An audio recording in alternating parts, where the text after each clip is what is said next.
I've decided to go into entrepreneurship full time. And so I have start documenting the process called the 30-day notice experiment. And it is just to detail, kind of what's happening. And so this weekend I was talking to my sister-in-law about entrepreneurship is like jumping off a cliff. And so she was saying I never would do that. I would never jump off a cliff. And so what I didn't get a chance to finish telling her was that even though it's like jumping off a cliff, if you're doing the work and you're seeking God and you're doing the right thing, you have good intentions towards people, and you're doing the work. Let me say that again.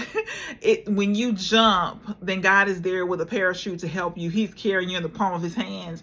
He's watching over you. You do the things that you're supposed to do, sell, market, you have a great product or service, and then God is there to make sure that you have the increase. He's there to make sure you have customers there to to serve. And so entrepreneurship, I have never realized how much entrepreneurship is so much of servanthood.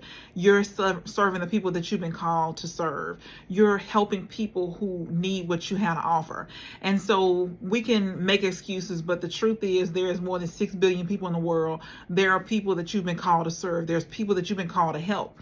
And so entrepreneurship is really about, even though it's about servanthood, you really have to work on your mindset. If you decide to go into full-time entrepreneurship, even if you keep it as a side hustle, you've got to work on your mindset, because we have been trained to work for other people. We've been trained to work a 9 to 5. We've been trained that entrepreneurship is too risky, that people don't go into entrepreneurship. People don't, leave a 40-hour-a-week job to go and work 80 hours. But the truth is, people go into entrepreneurship, they work the 80 hours, but they're going to make 10 times, 100 times more than they would if they work for somebody else. And so it's really about doing, what you love, using your talents and gifts in the way that God created you to do. And so sometimes we think that it's better to work for somebody else. I can't tell you which one is better. I know I love entrepreneurship. I will always love entrepreneurship. It's something about being able to provide a product or service for someone and being able to say how much it is that you charge, and then being able to get the amount that you charge. It's something about the flexibility in your schedule where you don't have to call in if your child is sick, or if you want to go to field day for your child. You don't have to go and check with somebody. You don't have to worry about these things, some of these things that really matter. If your loved one is ill, has a terminal illness, and you want to be there, you don't have to check in with somebody. So to me, that's very important, but everybody is different. Entrepreneurship is about freedom. It's really about freedom, and it's different for everybody. And I don't think that it's for everybody, because like I said, it is about mindset. You really have to work on your belief in yourself. So when you're working as an entrepreneur, you've got to believe in yourself. You got to be rock solid. When people come to you with negative things, you have got to be able to overcome those negative beliefs that other people have, because they're afraid for you. They have good intentions, right? But they are scared for you. They're worried about, okay, how is she going to pay a mortgage? How is she going to buy food? Is she going to ask me to borrow money? But it's really about, you got to believe in yourself. You have got to know, no matter what, that you are going to be successful. And you have to be taking calculated risks. You really have to bring your A game. You have to constantly be working to get better and better.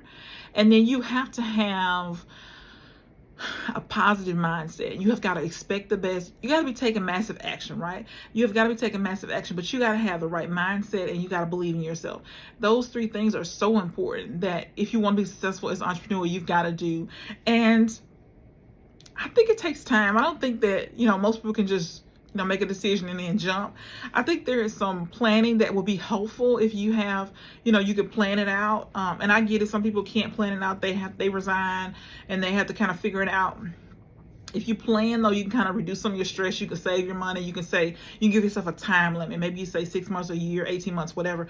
But you want to have, if you can, you want to have a plan. If you don't have a plan and you got to quit all of a sudden, then just make sure you create a plan immediately about what you're going to do, because it takes, I would say, 3 times as much as we think it'll cost to go into entrepreneurship, and it takes us at least 3 times as long as we think it's going to take for us to really be profitable, to really get to where we want to be. And there are exceptions, right? If you go and work your butt off, you can have results faster, but most people it will take them 3 times as long, cost them 3 times as much, and they will have to work really hard to be able to do it. And most people don't want to do it. Most people think that it's too hard to do it. And I get that. I get that, right? You really have to be committed to showing up every single day, working as hard as you can, no matter what. And we have gotten accustomed to, going to a job, working our 8 to 5, and then going home and not bringing work home with us. And there's a blurred line with entrepreneurship. Sometimes we work from home. We work at home. We, working on the weekends. We're working into the night, working all night. That some people do that, some people don't. I think that the longer you're in business, the more you're able to see a better balance. It just kind of depends. It depends on how bad you want it. It depends on what you're willing to do for it. It depends on how much action you're taking. But most people, it will take a while for them to really see results. But there are exceptions, and I hope that you're one of them. But just keep working at it, no matter how long it takes. If you are interested in entrepreneurship, the reason why entrepreneurship was so appealing to me is it wasn't just the freedom. It was that I realized when I was 17 or 18, I'm a horrible employee. Horrible. And two, I realized that I think in business. When someone comes to me and talks to me about anything, I automatically think about money. How can I help them? If they did this, they could make money with this. If they do this, they could profit 10% more. If they do this, they can profit 50%. This is what they need to do. Every single conversation, I'm automatically thinking about business. And so it's the way my brain is wired. I don't know if it's because I've studied business since I was 17 or 18, or if I just love business and that's the way my mind works. But I know I was a horrible employee since I was a young lady. But it's a personal decision. I don't think it's one to be taken lightly. And it's a very personal decision because some people just can't take the risk. People can't take the possible instability. Most people want something stable and secure. But I have seen in the last few months that a lot of big corporations have laid off thousands of people. And so what I tell my clients is, what if that's you? What if that's you? If you're laid off from your job, you get fired from your job tomorrow, what are you going to do? Because it takes time to build a business. It takes time to build income. And if you have something on the side, you have something that you can go and kind of work on. But if you got to build something from scratch, it takes time. You get some ramping up that you got to do, some things that you just have to put in place. And so there's a lot of learning, right? There's a learning curve to entrepreneurship. So we typically go in business because we like to bake pies. Let's use it as an example. We like to bake pies. Or everybody says that we are organized. We could organize anything. So we open up a business being an organizer or a bakery to bake cakes.